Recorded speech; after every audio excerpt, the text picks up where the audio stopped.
chapter 134. Jesus teaches in the temple. His words enraged the rulers. Nicodemus defends him. He spends the night in prayer on Mount Olives. Next day, he again teaches in the temple. An adulteress is brought before him for judgment.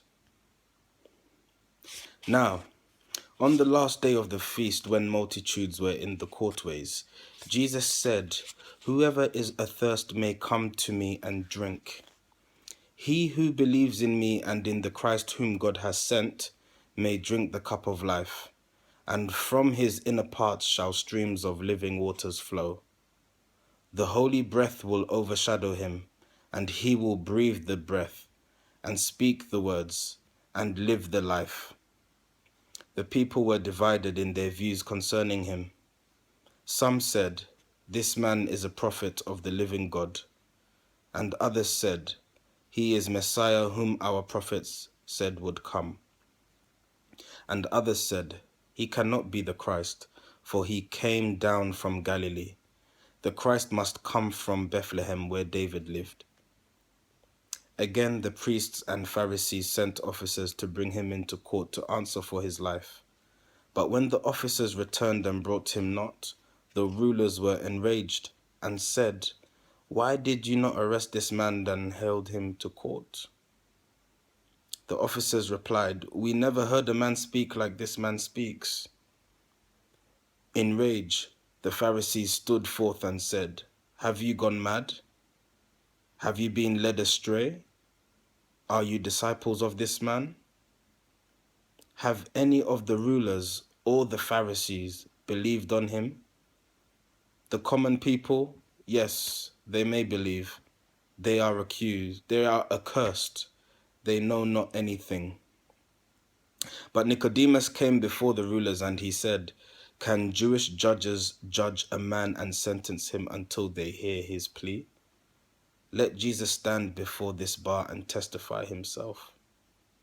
The rulers said, "This Jesus is a wily man, and if we suffer him to speak, he will rebuke us face to face, and then the multitudes will laugh and stand in his defense. And then you know, as well as we, that prophets do not come from Galilee." The rulers felt the force of what the officers and Nicodemus said, and they said nothing more. And then the people went their way, each to his home. But Jesus went unto Mount Olives, where he spent the night in prayer. But in the morning, when the sun had scarcely risen, Jesus came again, and many people came to see him in the temple courts, and he sat down and taught the multitudes. The Pharisees and scribes were still alert to find a cause whereby they might condemn him by the words he spoke. The officers had taken in the very act of crime a courtesan. As Jesus taught, they brought this woman in and set her in the midst and said, "Rabboni, this vile woman has been taken in adultery. The law of Moses says that such as she shall die, be stoned to death. What do you say should be her punishment?" And Jesus stooped and made a figure on the ground, and in it placed the number of a soul. And then he sat in silent thought. And when the priests demanded that he speak, he said, "Let him who has no sin stand forth and be the first to cast a stone at her." And then he closed his eyes, and not a word was said. When he arose and saw the woman all alone, he said, "Where are the men who brought you here? They who accused?"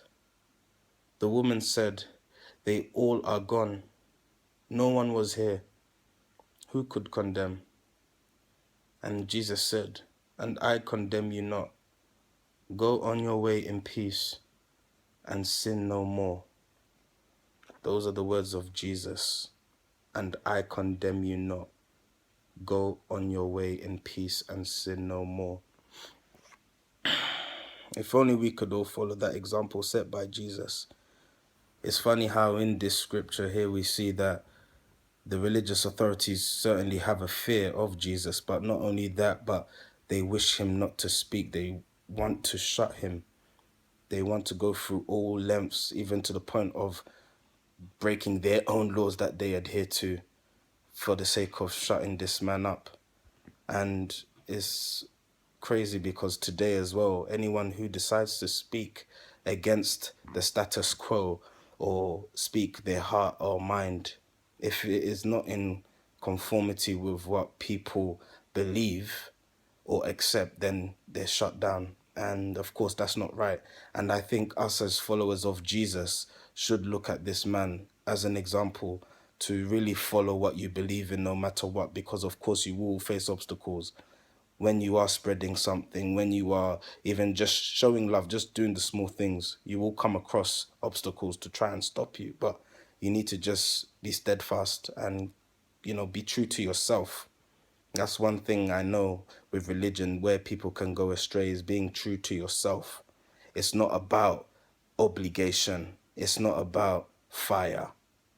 Rather, it's about being true to yourself. Because at the end of the day, you would not hurt a fly because you wouldn't want to. It's not because religion doesn't tell you to. All right? So be true to yourself at the end of the day.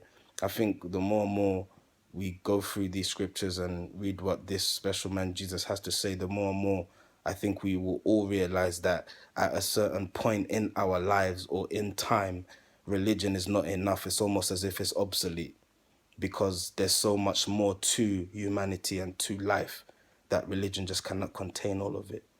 And so let us not limit ourselves to certain dogma. Rather, let us be true to ourselves. Look within, not without. Thank you.